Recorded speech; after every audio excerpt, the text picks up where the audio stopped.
What's up, guys? Sub-Zerek here, back for another VOD review. If you guys missed it, today was the first day of the Tactician's Crown, the World Championships for TFT. This is, the last tournament, obviously, for this set.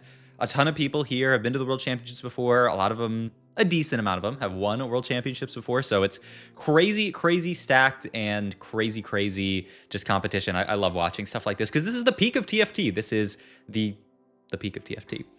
If you look at just the top 8 standings, it doesn't look that great. For Americas, looks terrible for NA. We don't have a single NA person in the top 8, but Americas, we do have Bio up here from Brazil. Happy to see Bio doing so well in the top 2. So, you know, quite good odds of making it to the final lobby.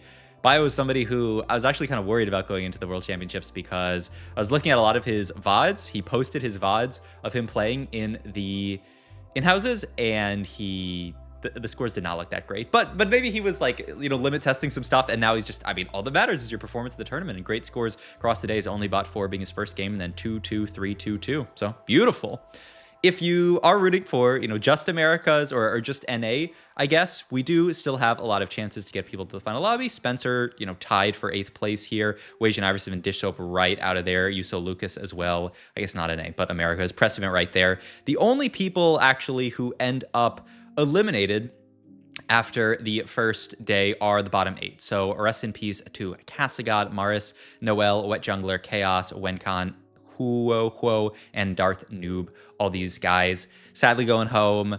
A lot of, you know, strong names here. Darth Noob, somebody very solid in NA. Wet Jungler, I feel like, is probably the biggest name that got eliminated here. Somebody who was made to final lobby before. Chaos as well, another very solid player. So these guys, you know, I mean, it's TFT. Sometimes you have a bad day, and that's life. But yeah, outside of that, really what I want to focus on today is the person who did best overall. A lot of cool stuff going on here. EMEA doing quite well. I know I flame EMEA a lot, and we'll see if it's fair after day 2. But so far, EMEA doing quite well. China doing, you know, all right. APAC doing surprisingly okay. I mean, nobody in the top, you know, 3. I mean, I guess Boomhay's tied for top 3 here. Kun Sunjong tied for, I mean, 8th here. But, you know, multiple people, 3 people eliminated from APAC in the bottom. I guess they have the most players, I believe. So it is kind of like, you know, that's how it is. Okay, all that being said, the person I wanted to focus on really today is the person who had the most points overall. It's always the most fun when you watch the person who smurfed on the day, and this is NanDeDe. This is somebody actually who was not on my radar whatsoever going into the tournament, and with good reason. Clicked into his Liquipedia page, and I saw that he qualified through the JCC, went first place overall, so a cool 140k there that he got from that. Tournaments in China are just insane, but the JCC is particularly different from the I guess it's called TOC in China. If you click into the JOC and the JCC Open Champion, you can see JCC stands for this, the original published name of Fight for the Golden Spatula. And if you guys don't know what that is the Chinese mobile version of TFT. So this is a mobile TFT player who has made it to the World Championship. China has an interesting kind of qualification system where some people qualify through mobile, some people qualify through PC, and this guy is, you know, smurfing on the entire tournament. So wanted to watch some of him playing, just see what he's doing. And he had a pretty interesting strategy, I will say. The other thing that I will say is that because we are watching a tournament lobby like this, we don't actually have a POV from NanDeDe. A few people streamed their POVs. Bio streamed his POV, but, you know, he deleted the VOD after. I don't really want to. If somebody's deleting their VOD, I don't really want to VOD review them because I don't want to like leak their strats or anything like that. But this is a VOD that's still up. This is a kind of like rebroadcast sort of that focused on, they had broadcasts for like basically all the lobby, and so we're gonna be able to kind of like watch along here. They kind of like check in on players every few rounds, so it's a nice way to just, you know, see everybody and how they're doing. And NanDeDe, so now we can kind of talk about NanDeDe's preparation, his approach to the game, the kind of way that he wanted to play this entire tournament, because I think, I mean, honestly, we can actually, let's pause on Augment here and talk about something that I think a lot of people were talking about going into the tournament. If you go into something like a TFT Academy here, you see there's 3 comps basically at the top, and you have Chem Baron Ambushers, you have Chem Baron Cashout, and you have Chem Baron Visionaries as the top 3 comps. Basically saying, if you can play Chem Baron, you should play Chem Baron.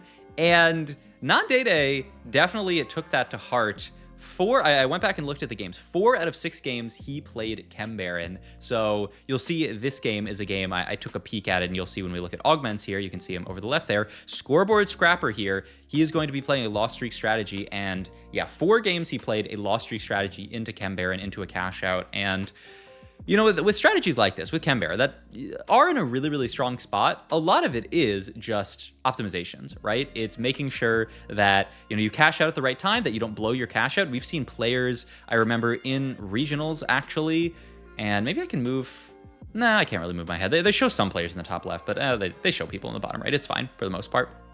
But yeah, at this level of play, there are still people who are blowing cash outs and things like that. I remember watching regionals, and Dish Soap actually had a game where he thought that he was going to lose a fight. He slammed some items, overslammed, ended up winning a fight, and it turned a game where he ended up going, I think he ended up going second, and he could have easily gone first had he gotten that huge cash out. So yeah, just goes to show that even at the highest level, there are still people blowing these cash outs, and I mean, you know, losing, I mean, tons and tons of placements essentially in that spot. But yeah, this is the nice thing about the main broadcast is, like, you can see NanDeDe here on a 2 loss streak, making 30 gold. We can't see his board just yet, but yeah.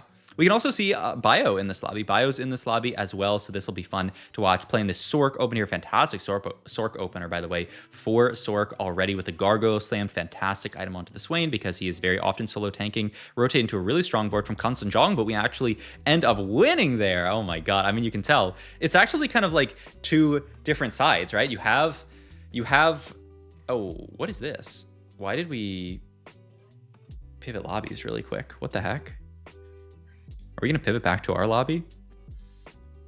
That was really... This is a different lobby that they... Okay, no. It's the same lobby, I think. They messed up the names on there right there. Okay, that was really, really confusing. Wait, where am I just... Okay. This is Carousel. Okay. I was like, do I have to re-record the video? But they just blew all the names. But it's the same lobby. Okay, that's really strange that they just messed up the overlay. Okay, I was like, do we not have this game? Because I was like, I feel like I looked until the end of the game. But actually, now we can see NanDeDe's board. 3 Chem Baron here has a Smeech pair already, has the Scoreboard Scrapper. Sadly, we can't see item bench, but I think it showed it earlier, and I think it will show it when we like kind of move between the different like stages. So that's fine. Also, for some reason, it looks like Bio has the hive mind. Look, I mean, this is like the second... It's not the main broadcast, it's like a secondary broadcast, so I mean, some things maybe a little bit scuffed. But in any case, the thing that's not scuffed is the spot that Bio's in here is 100 streaking, even though pay no attention to the overlay because it's really, really misleading. But Bio here is 100 streaking in a fantastic spot here with this red buff augment, with the red buff Shojin here slammed onto a Zyra 2, 4 Sork Zyra 2, and then the Gargoyle slammed. The spot is just fantastic here. So yeah, and I also think the overlay will fix itself. It fixes itself around here, I think. So we'll see that there, but a little bit funny because we're definitely not at 1-2, and okay, I think now, yeah, they actually completely got rid of it. Okay, now we have the correct overlay. So yeah, we have Bio 100 streaking, and then we have NanDeDe 5 loss streak here. Only person actually with a 5 loss here, so managed to outsack everybody with that Scoreboard Scrapper, which is obviously a fantastic setup when you are trying to play lost streak. You just get to lost streak for a really, really long time, then spike, you know, sometime late stage 3, maybe early stage 4. We'll see where NanDeDe wants to spike, and also just what he ends up looking at. If you look at NanDeDe's gold, it's actually interesting. He's already 80 gold here. Did he roll there? Wait, actually, it was probably just pre-pumping XP now that I think about it. I doubt that he... I mean, there's no way that he rolled on like level 5 or something like that. So yeah, probably just pre-pumping XP so that he can early pre-level. Obviously, everybody's very, very rich. This is a Scuttle Puddle portal, so we have a lot of gold. Everybody's gonna have a lot of gold. Does that really change the lobby that much? I don't think an insane amount, but I mean, you can see NanDeDe here sitting on 94 gold here, 62 HP, not too healthy. It's not like he's killing many units. I think he really, really full opened the entire early stage, which makes sense. And yeah, let's pivot over to NanDeDe's POV now. Has the 4 Chem Baron in, so he did end up picking up a Rennie here, and has a Titans plus a Hodge slammed over onto Mr. Smeech here. This is a potential cash out that he has. It looks like, yeah, that was the 100 cash out, but obviously he's going to raise the stakes here, continue to chill on this board. The great thing about Smeech on these boards, especially when you itemize him, is that he's really, really good at killing units. So here, you know, we fight level 6 from Darth Noob. Smeech does a good job at killing a couple, and that's going to save us a lot of HP as the game goes on. And I mean, you know, Chem Baron is all about making sure that you get that max cash out. If you don't kill units, that might mean that you have to, you know, not sack around that otherwise you would want to sack. So yeah.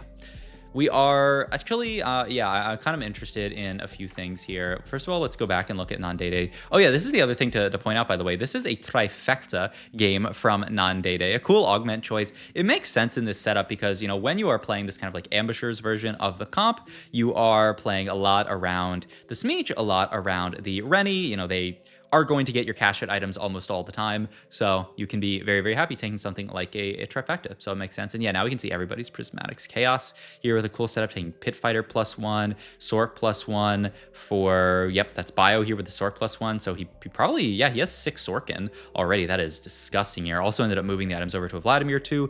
Vladimir, I'm a bit of a hater on. Also, oh my God, this fight's so close to end up losing to Constant Jong here. It's, these two players are the main people fighting for their win streak. You know, Constant Jong ends up getting win streak back there, it looked like, which was interesting. Bio stole the win streak from him earlier, like during stage 2, so now he ends up getting it back. NanDeDe also item-wise here, we ended up just taking a sword here. I mean, it can be BT very easily. It could also be something else we'll see here. And yeah, I love, okay, that we focused on NanDeDe there just for a second. I mean, basically going to chill for probably the rest of the stage. We are going to go for max cash out. We are obviously on 8 loss streak, so we gotta snap it soon, and I'm interested to see what point that is. But I mean, the nice thing about this overlay is we can always look over there and see. We're already to level 7 here. Looks like we didn't roll at all here, so NanDeDe not really concerned with like picking up stuff like Smeech 2, with the idea being like, you know, had we had a Smeech 2 on this fight, we might have won it. This ends up being fantastic loss for us, only a 2-unit loss here, so really good job of sort of managing the board. I think a lot of people make this mistake of rolling on 7, kind of rolling deep here, and then they end up hitting their, you know, like Smeech 2 or a Silco or something like that, because they want to get Silco in to be in a good spot. And ooh, let's look at that actually. NanDeDe looks like we rolled a good bit here, right? Because unless we're pre-pumping XP, I mean, a lot of XP gone there, so I think this is just him rolling really quickly and purchasing units. Yeah, he must be rolling on 7. There's no way we're pushing past 8 here. Sadly, we can't see the upgrades that he's making, but that's a roll down there at 3-6 with the idea. I think this is really smart. He saw that Chaos was in his pool, saw that Chaos was only, you know, 2-star on a lot of these units, just hit the Powder 3, and said, man, if I had a Smeech 3, I might win this fight. So really good job of just making sure that you're scouting the entire lobby and just evaluating your board versus everybody else here. That fight, NanDeDe did win there. Okay, so he finally breaks the loss streak there. I actually want to look at his stacks because he's actually not going to have an insane amount of stacks here. 36 HP. Okay, so he breaks the streak there. I didn't see who he actually broke it versus, but yeah, that is, and he ended up taking cash out there. So wow, yeah, not a huge cash out in that spot. It's only 200 or 300. I think it's 300 stacks because we do have 2 of those items, though. He was just at 200. I wonder if that's only a, I mean, it's a very small cash out here. And yeah, he just decided, I'm going to take a decent cash out. It was one with a bunch of Rennies. We must have got Rennie from the cash out here. So yeah, we are almost to Rennie 3 here in this spot. That is like disgusting. So yeah, it's kind of it's a low stack cash out from NanDeDe. This is not like a 500 stack cash out or anything like that, one of those insta-win cash outs. But I will say, with this Chem Baron comp, you really don't need an insane cash out. You really just need one of those middle cash outs that gives you the Rennie Renatas. It's so difficult. But yeah, you just need something that gives you Rennies. You need something that gives you, ooh, that's a really, really interesting pick there from NanDeDe here. That's, this, wait, what augment is this? That looks like bunch of belts, but there's no gold bunch of belts, right? Maybe that's a, am I crazy? There's a, I guess we'll, okay, nope, that's not the right player. I mean, I guess we'll see when we get there. But yeah, there's no gold belt overflow anymore. I don't think that's a real, unless this is some crazy other like icon. I mean, we'll see when we get to NanDeDe, but I think that's just the thingy messing up, which I don't know what that is. Also, oh, sorry. I wanted to make sure that I don't know why when I minimize my thingy, because I want to go look, I'm like, did they add gold belt overflow to the game or something like that? But well, whenever I do that, I like want to make sure that I'm streaming for some reason. Okay, yeah, that is just, I mean, maybe it got crunchified. Okay, the one that gives you the glove.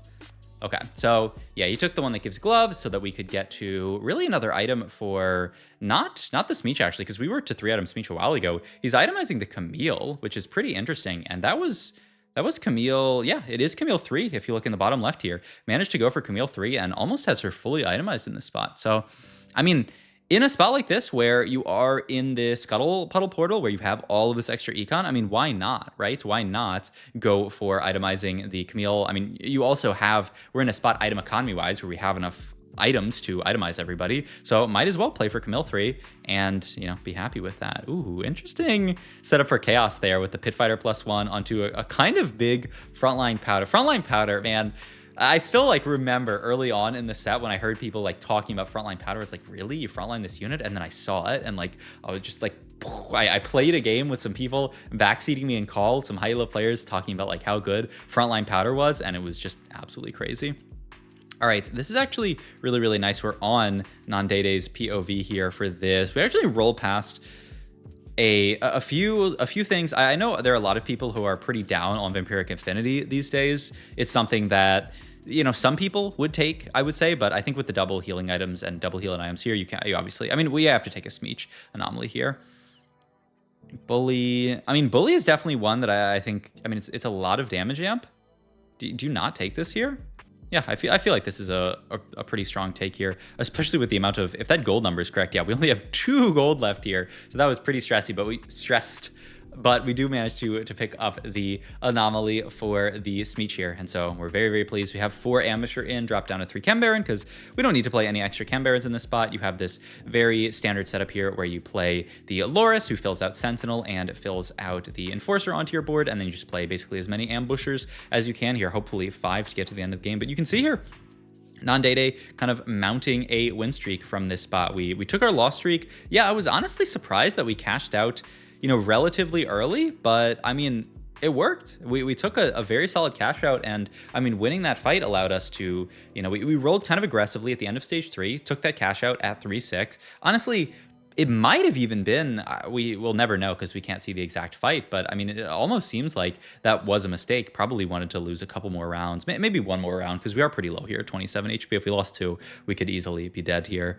We are checking in on Darth Noob spot, which looks just horrible. I mean, the items are just quite awkward here. I mean, we have a death cap on top of an Ambessa here. I mean, yeah, you can't be very pleased about this spot. And also just we're ages off TF3. I mean, we found the Akali 3, that's nice, but you know, the bread and butter, the way to get this board, just straight up winning lobbies, is to get the TF3 as well. And yeah, we're not gonna get that. So you can kind of, this lobby kind of has everything. It's got a little bit of a picture of, you know, Darth Noob not having a great tournament, so well, not so far, just great tournament in general. Bio win streaking really, really hard. NanDeDe having that big loss streak, and then really just, you know, playing for the really, really hard loss streak, the Chem Baron cash out, and then the win out is the idea from this spot, especially because we're still stacking scoreboard scrapper, by the way. It's 5-2, and we're still in the bottom half just because, I mean, we lost 9 in a row. So the second that we get into that top half from scoreboard scrapper, oh my god, like we will be hard chilling from an HP perspective onto our units. Shaturan here losing a fight. KP ended up losing a fight. Yeah, Kevin Parker is one of the next people who is in a really, really scary spot here. This is a fun kind of like for emissary board, but using the Elise as a carry.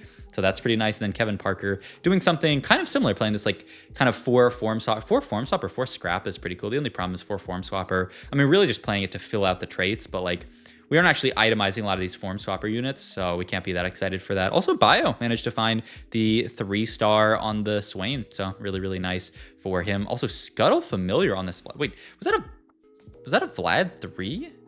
Yeah, he rolled down, and Bio rolled down for Vlad 3 through Scuttle Familiar. You can't see it, but here, let me go back. But you can see it's Scuttle Familiar on the Vlad here. This overlay is actually really, really nice. But yeah, Scuttle Familiar, Vlad 3 is the idea from Bio. That's pretty cool. Just another way to get some kind of like fake frontline there. And actually we can see basically everything here. So obviously NanDeDe at this point, ooh, picked up.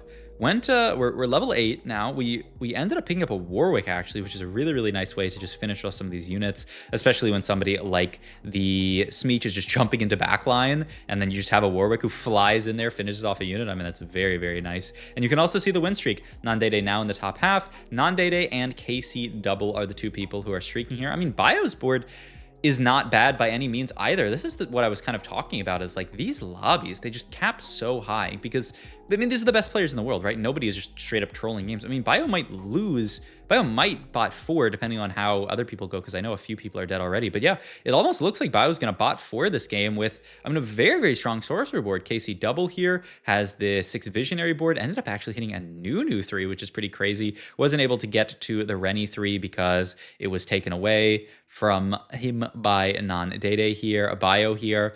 We'll see if he can make it here. So low here. I mean, his board is very strong. This board doesn't have like a Malzahar 2 or anything. We do still have the crab. I think we're, oh, yeah, okay. That's a dub for Bio. So ends up just barely wiping the player out there. And okay, makes the top half. Also, I mean, I didn't really talk about it, but I mean, KC double in this lobby, fantastic. I mean, you know, a player who has won world championship before, has been, you know, very, very far in the like open tournaments and things like that. I mean, yeah, KC double, kind of like the historical, the pride of Europe. And then Kevin Parker, somebody who I've been hyping up a lot recently. Kevin actually tweeted after the tournament that he had like a lot of nerves going to the tournament, which makes sense. It's his first world championships ever. And so, you know, he's not somebody like Dish Soap or, you know, Kevin Parker or Title who has that experience. Title also had like a pretty rough day, managed to limp into day 2, but yeah, really did not have the best day. Had a pretty rough start, if I recall correctly. But yeah, I mean, at this point, a lot of people quite low here. NanDeDe just looks like he's clearing the competition, by the way, still win streaking here. I mean, just, yeah, let's take a look at the spot here. Managed to,